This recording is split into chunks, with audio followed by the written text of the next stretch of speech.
Bismillahirrahmanirrahim. Allah insanı xalq etdikdə insanın daxilinə bir qəzəb qüvvəsi qoyub. Əgər insanda qəzəb qüvvəsi olmasa, o özünü düşməndən qoruya bilməz, müdafiə edə bilməz. Əzizlərim, insanın qeyrəti onun daxilində olan qəzəbdəndir. İnsanın qeyrəti o qüvvəyə bağlıdır. Əgər bir insan özünə qarşı haqsızlıq görürsə, əsəbləşməlidir, qəzəblənməlidir. Əgər bu hansısa insanda baş vermirsə, o qəzəblənmirsə, 100% onda o kəsdə problem var. İnsanlar, xüsusən də biz müsəlmanlar Peyğəmbərimizdən nümunə götürməliyik. Peyğəmbərimiz çox qayğıkeş, mehriban, təmkinli olmaqla bərabər bir haqsızlıq görəndə də qəzəblənirdi. Allah müqəddəs Quran-Kərimdə, Ənbiya surəsində Peyğəmbərimizə buyurur: Səni aləmlərə rəhmət göndərmişik. Cəmaatla ədalətlə davran, cəmaatla ədalətli ol. Yəni, ədalətsizlik görəndə susma, haqsızlıq gördün, ədalətli ol. Ədalətli olmaq üçün də səndə qəzəb olmalıdır. Qəzəb olmasa, nə qədər haqsızlıqlar görsün, narahat olmayacaqsan. Narahat olmursan, deməli, onda qəzəbin yoxdur. Qəzəbli deyilsənsə, ədalətli olmayacaqsan. Müqəddəs Quran-Kərimin Hicr surəsində 49-cu ayədə Allah Taala Peyğəmbərimizə buyurur: Çatdır, mənəm həqiqətən bağışlayan və mehriban.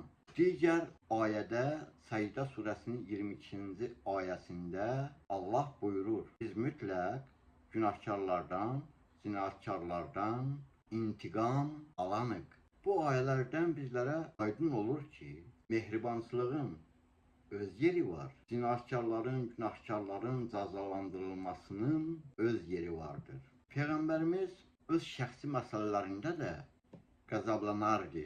Amma Peyğəmbərimiz bu qəzəbini boğardı. Qarşı tərəfə kobudluq etməzdi. Bir sözlə desək, Peyğəmbərimiz şəxsi məsələləri bağışlayırdı. Özünə qarşı edilən zülmlərə görə intiqam almazdı. Amma lakin Peyğəmbərimiz Allahın qanunlarını pozulduğuna görə, Allahın qanunlarının tapdalandığına görə qəzəblənirdi. Başqa kəslərə haqsızlıqlar ediləndə Peyğəmbərimiz susmazdı. Peyğəmbərimiz nəfsinə görə yox, Allaha xatir əsəbləşirdi. Allaha xatir qəzəblənirdi. Peyğəmbərimiz həm də bilməliyik ki, qəzəblənəndə həddini də aşmırdı. Biz insanlar da, biz müsəlmanlar da nə etməliyik? Biz insanların da, biz müsəlmanların da vəzifəmiz şəxsi məsələlərdə qəzəbimizi boğmağı bacarmaq, bağışlamağı bacarmaq. Amma dini məsələlərdə yox. Müqəddəs Quran-Kərimin Fəth surəsinin 29-cu ayəsi. Bu ayə Peyğəmbərə aid ayədir. Bu ayədə belə buyurulur: Onlar kafirlərə qarşı sərt, ancaq öz aralarında mehribandırlar. Bizlər də belə olmalıyıq. Öz aramızda mehriban, kafirlərə, zülmkarlara qarşı sərt olmalıyıq. Haqsızlığa qarşı sərt olmalıyıq. Bunun əksi düşmənə qarşı mehriban olmaqdır. Allaha həmd eləyək öz izzət cəlalına bizləri həqiqətən də Peyğəmbərimizdən nümunə götürüb yaşayanlardan qərar versin. Esselamu aleykum və rəhmətullahi və bərəkatuhu.